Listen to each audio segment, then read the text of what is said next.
Today is Thursday, February 4th, 2016, and the title of this rant will be, What Am the Republican Party? Now, in many ways, everything about all of the Republicans that are running for president is pretty much the same.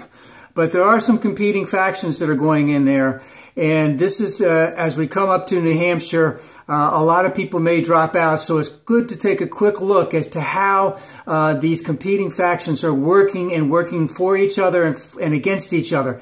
Now, if we talk about the top ring, which would be Trump, Cruz, and no longer Carson, but it was Carson. We're calling it now the Crump Brigade, is that they are leaning 100% heavily on, let's just call it, well, everyone's going to be anti-Obama, but heavily on the older, white, male, xenophobic, fundamentalist, Pentecostal, racist, anti-woman, anti-Planned Parenthood, anti-black, anti-immigrant, anti-Muslim on that platform.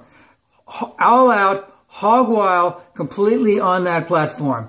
And of course, that's been going on for over 30 years in terms of the stance in the Republican Party for a lot of this. But let's remember that in 2008, when Obama got elected, and the Republicans had a scorched earth policy against him, is that their biggest things about Obama was that he's not one of us. He's not an American. He doesn't believe in capitalism. He's a Muslim. All of those types of things. And so this stance by Trump and Cruz is the complete antithesis of the Obama stance.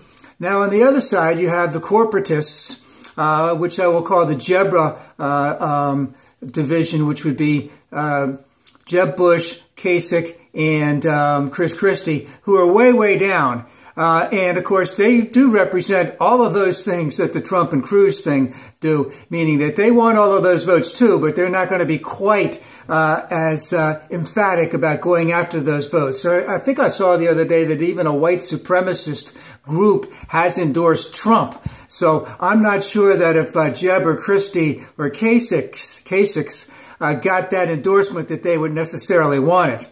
But, you know, the Jeborah division is basically in terms of the corporatists on the Republican side.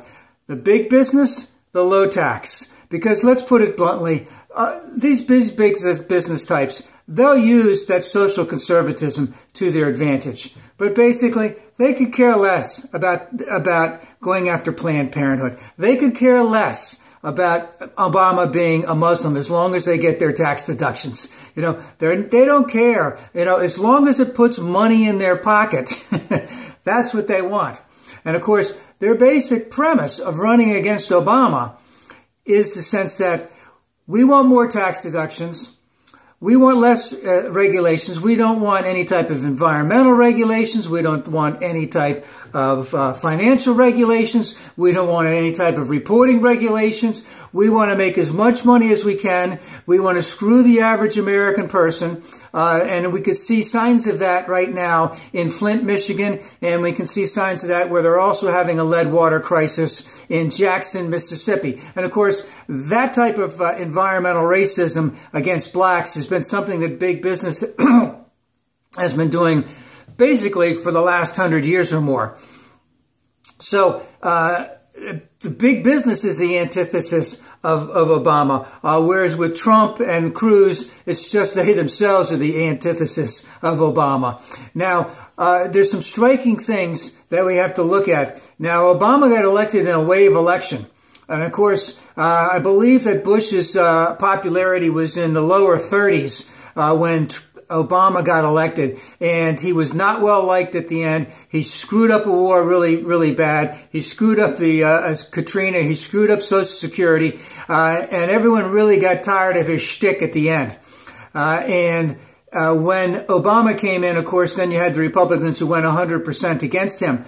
But in spite of all that, I believe it's 16 total million new jobs have been created. Obamacare, a lot more people are insured, etc. But Obama has an approximate 50% approval rating. I think it just went up from 46 to 50%. And a lot of things can change between now and the election. But if he maintains that 50%, it's going to be hard for the Republicans to say that every single thing about Obama sucked, so you have to elect us. Now, that's what Cruz is doing mostly. He's still saying the Affordable Care Act didn't create any new jobs, and he's going to get rid of the whole thing when the day he gets into office. And, of course, that's really not going to happen.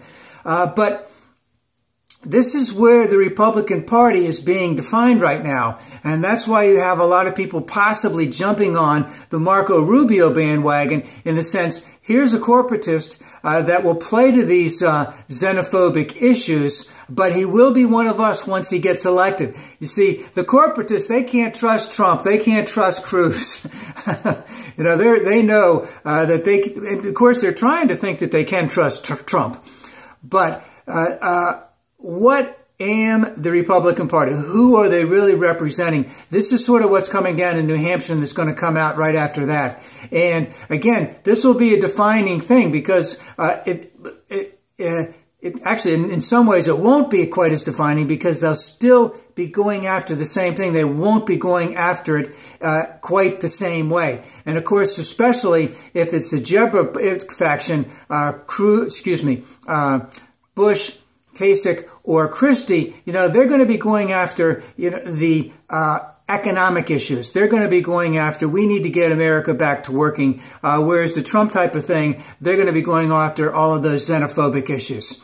And of course, we also know that because Obama is fairly popular right now, it's a good indication that he could also, that there would be the premise that even if Hillary or Bernie are advocating for a third Obama term, that would be okay with the American public.